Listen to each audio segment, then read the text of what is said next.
Rustin is directed by George C. Wolfe. It is absolutely based on the true story of Bayard Rustin, who was a civil rights leader in his time, who is played here by Coleman Domingo, who is very titillating in this performance, if I may say so myself. And it has quite an ensemble cast behind it, too.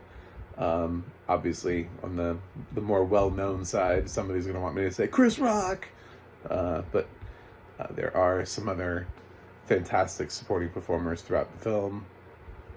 Notably, I will say Glenn Turman, Audra McDonald are in this film as well,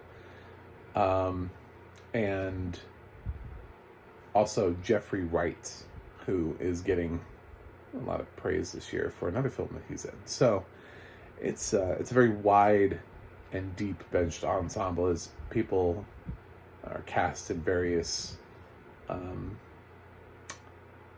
historic roles. Divine Joy Randolph is in this too. I know she's also in Holdovers. So yeah, it's a nice little stopping off point. This was actually supposed to be released. This has been sitting on Netflix's shelf for a little while. I'm not really sure why entirely, but I have some thoughts. Obviously, as a white male, I have thoughts, because that's what YouTube is for. It's for us to come in here and talk about films with predominantly black casts. Duh. Obviously, that is... You clicked on the right video. However, I'm also blind and gay, and this is two things that provide a more unique perspective on Rustin. So let's get into it. So Bayard Rustin was an activist who was often not as well credited in our textbooks, as most people didn't really want people to know about him, because he was very openly gay at a time in which people were not very openly gay, and very unapologetically so. And it made people uncomfortable. It made more people uncomfortable than others. Less people seemed to care than others. There's definitely a spectrum as you move through this film, depending on where you're at. Man, I wish I watched this with black people. I really did. I want to have a conversation about, like, how do you feel about the representation throughout the film, because it has something to say about a lot of predominant black figures throughout history and their reactions to Bayard Rustin, whereas the film itself, like most biopics, takes a very centric approach to Bayard in making sure that he is represented well by the film. There aren't really many drawbacks to Rustin in this. They want you to know that he's a firecracker. He just goes right out there and he gets shit done, and he doesn't like to hear the word no or can't. He is somebody who, he's a great organizer. He can bring people together, surprisingly so. He has the respect of many for what he does, including, off and on, Dr. King, who is featured through this film. Sometimes Dr. King listens to the wrong people and shuts his friend out, and other times he doesn't. So it's an on again, off again relationship. I understand that at points there were suggestions that they were trying to use against Dr. King, that he was having a sexual relationship with Bayard Rustin, which is one of the things when he was trying to distance himself from Rustin that factored into some of these choices. We have Jeffrey Wright playing Adam Clayton Powell, who is just... I don't know what he did for the civil rights movement, but he's a dick in this film. I'm sorry to my to any black viewers who stumbled into this, and I'm like, Adam Clayton Powell is a hero to us. I'm like, in Rustin, he's not. Why don't you watch this film and then tell me that the takeaway from this film is Adam Clayton Powell was a good dude. This film, this screenplay does not think highly of Adam Clayton Powell, regardless of his blackness. They came and they took his black card and they were like, sorry, you're gone. We're writing you out of the history books as being helpful to this cause. I don't know what he did. I need to learn more about Adam Clayton Powell, but I was just like, damn.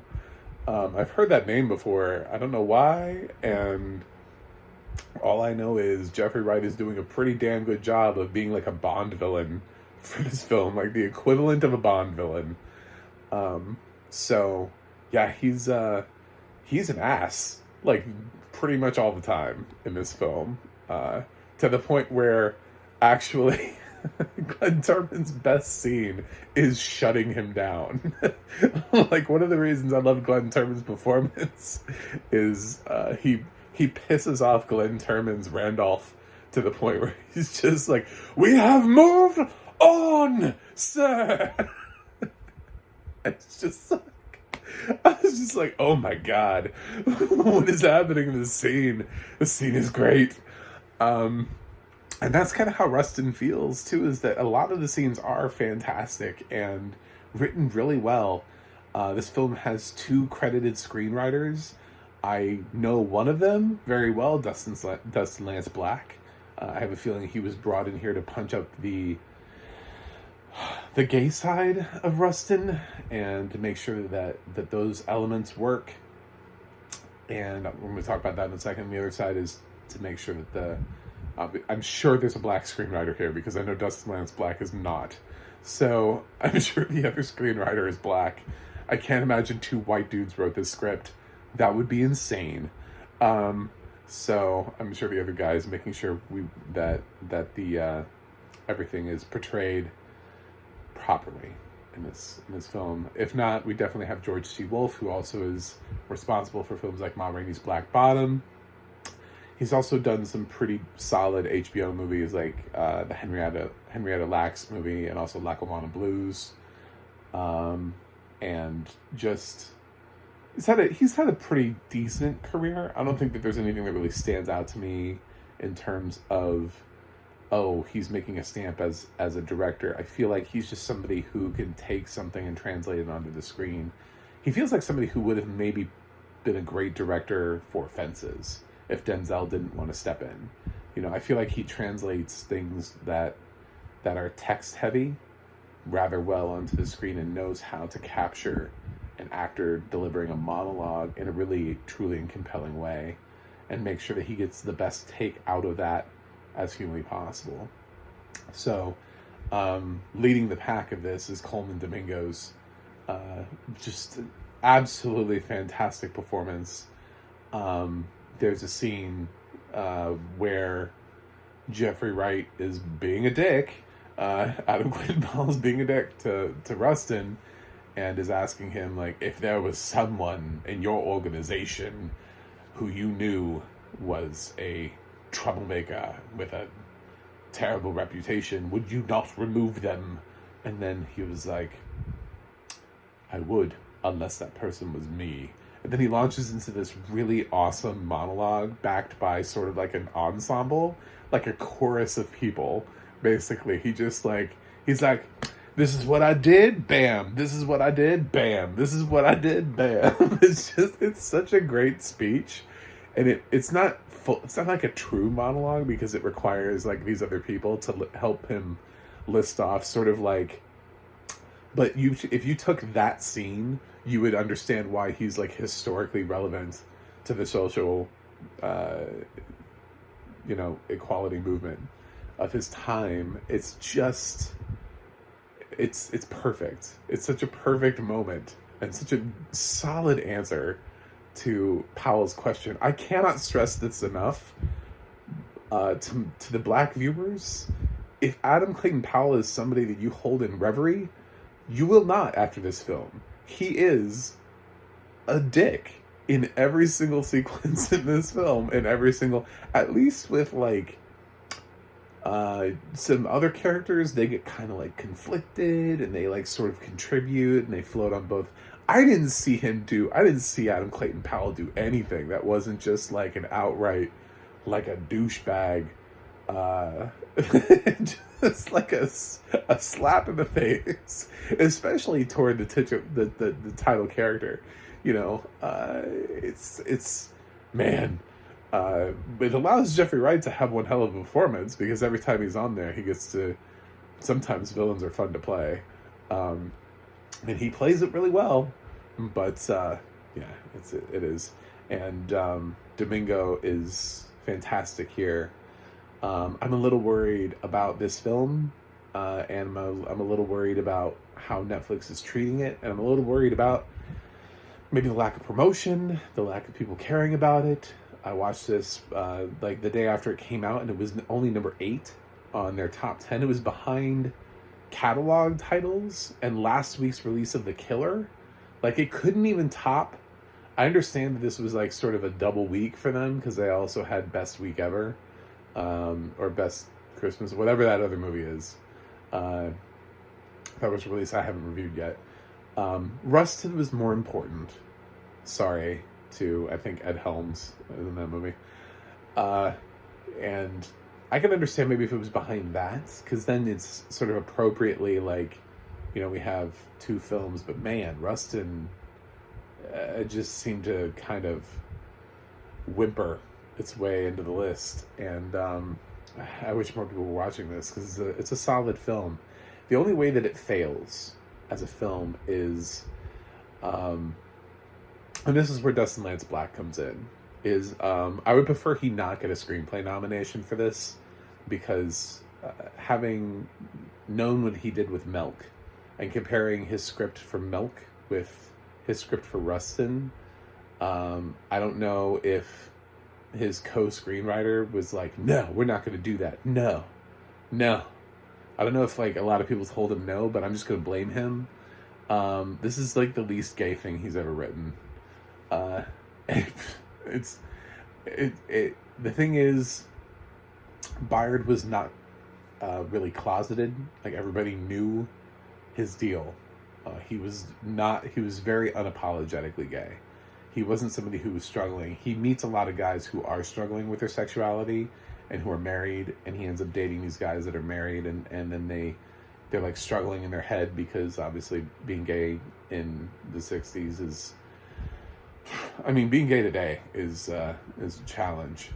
You know, we still have people today that want to make it a crime. So being gay in the 60s was even more of a target on your back. And to be black and gay in the 60s, I can't even imagine. So just the fortitude that somebody like Byard would have to have in order to live the way that he lives should be celebrated on screen. It's not really. He has a lot of what I would say conversations with men about like suggestive conversations, so that, you know, we can pick up on what the film is dropping. There's a little bit of kissing. There's a little bit of like waking up in the bed, you know, like there's a little bit of like he's sitting on the edge of the bed and then like, oh, somebody sits up in bed and, oh, it's a guy, you know. It's just, it feels like it's all of the like suggestive things. It feels like the least amount that they could possibly put in this film for the most unapologetically gay. This is somebody who, the takeaway from this film is supposed to be that this guy would have been recognized far more for his contribution to the civil rights movement had he not been gay. And it feels like this film is trying to find a way of sanitizing that part of him. The one part of him, the whole reason we're watching a film about Rustin and going, who is this? Feels like it is the least important thing to say about him. And in some regards, that is. It's great to learn about his civil rights journey. Absolutely, because he is such a tremendous figure in this movement. However, there's a reason why he's not his name is not spoken in the same breath as some of these others. And the people that he's in the room with have, in these conversations, have gone on to be recognized. It took him 50 years to be recognized for what he did before he got posthumously recognized with a Medal of Freedom for his contribution to organizing the March on Washington.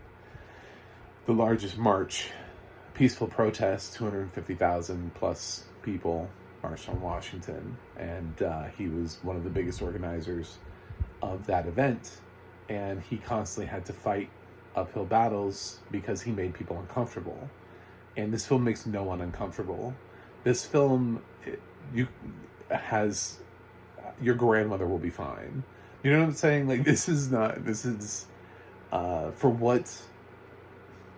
what Black wrote for Milk versus for what he writes here, about two icons who both led sort of these political movements and both were trying to say something for their people. He gave Harvey Milk a lot more content and made sure that we understood that he was much more unapologetically gay, and also did it, by the way, I should say, for a straight man in a gay role. Sean Penn was doing that. I do believe Coleman Domingo is gay, and I'm sure would have been 100% down for the content in which he could have been written and is not written. There's nothing here that suggests, there's no steamy sequence at all. There's no real like love story for him. There's a lot of just him sort of staring off into space, you know, just like contemplating his gayness. I guess that's a thing in this film. I don't know what that means, but it was very off-putting because, especially once you get to the end of the film and you understand, you know, the tragedy of not knowing more about this person before this film. It's not because he's Black, because that's ridiculous. Everybody in this film is Black. Well, almost everybody in this film is Black, I should say. So why is it that we know so much more about some of these other people, but not him? There's a reason. There's one thing that's different about him than the others, and you pick up on it in scenes throughout the film. Especially, it seems to be Adam Clayton Powell is one of our very early homophobes. So, yes, I think if you're gonna make this film, that you have to make it.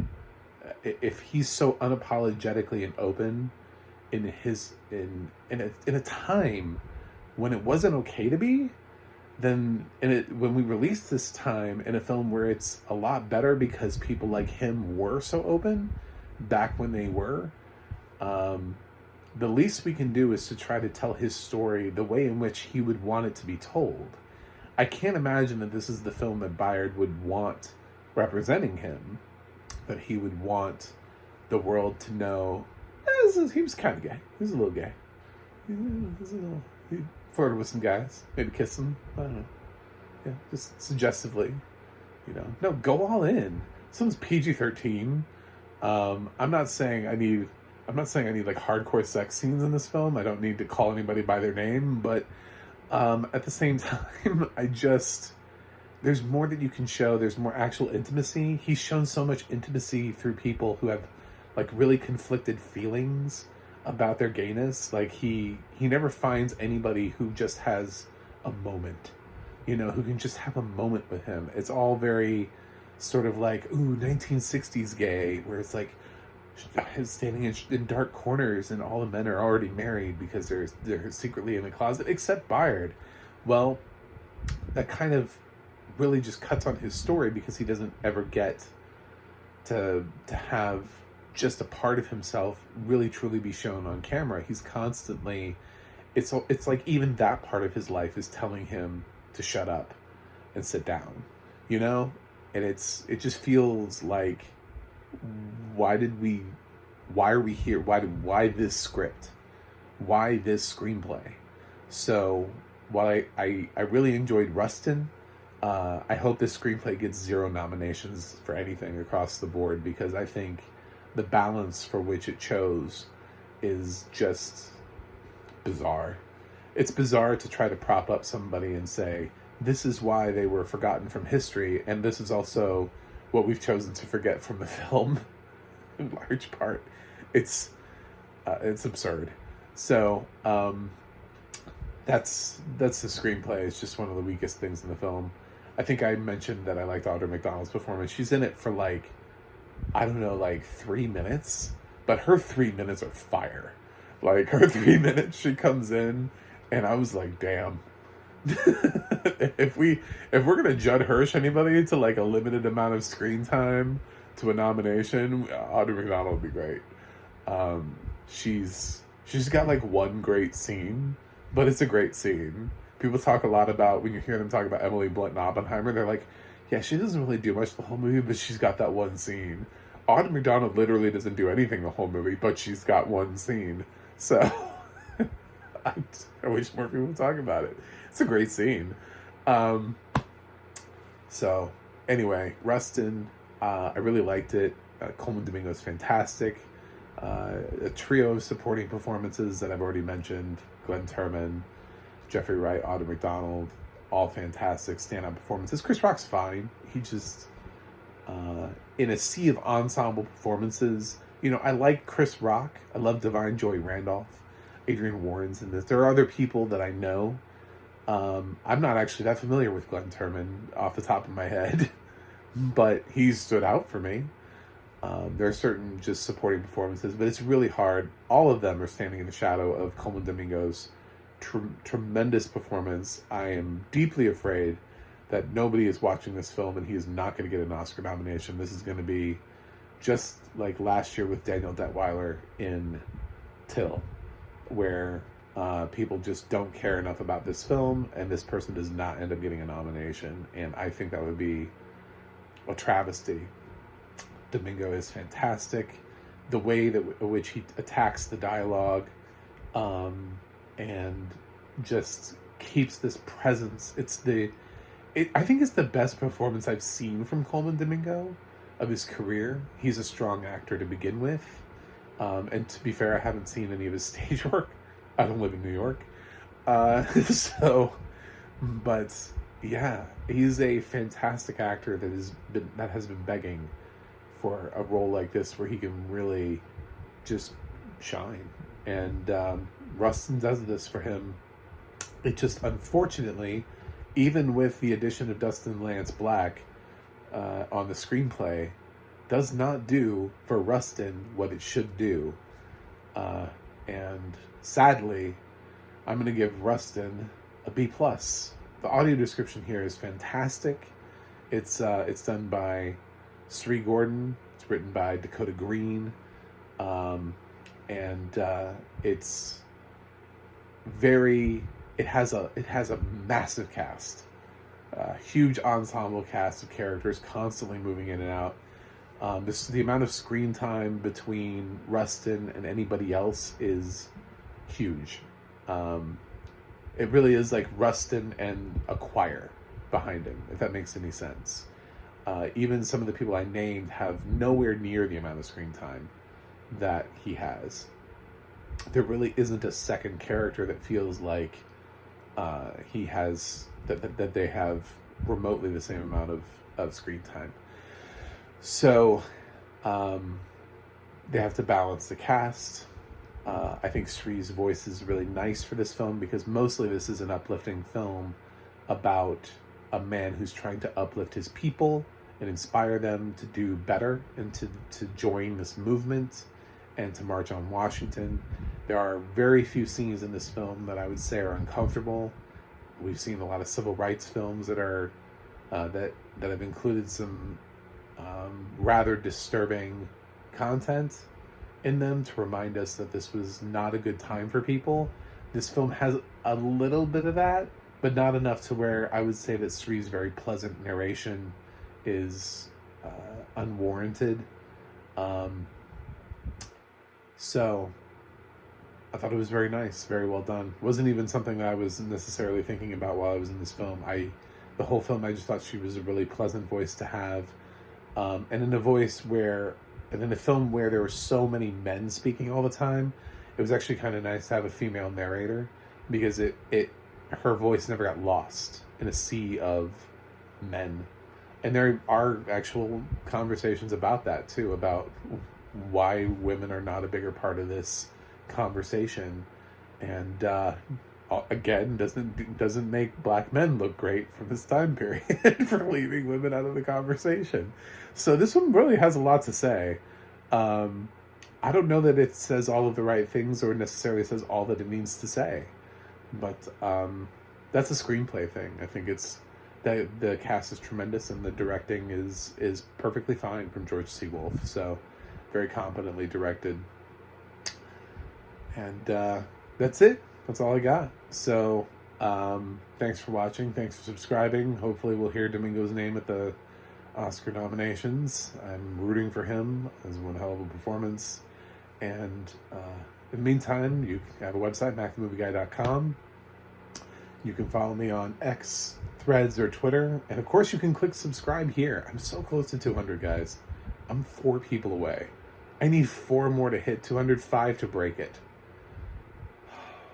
5 is my like goal for the rest of the year. 5 more people. I can do that. So click subscribe. And you can also go to the audio description project, adp.icb.org. It'll let you know what has audio description, where you can watch it. And you can go through the ADNA.org. That's the ADNA.org. It'll let you know who has what else Sri Gordon is doing, what else Dakota Green has written. You can look them up. They're on there.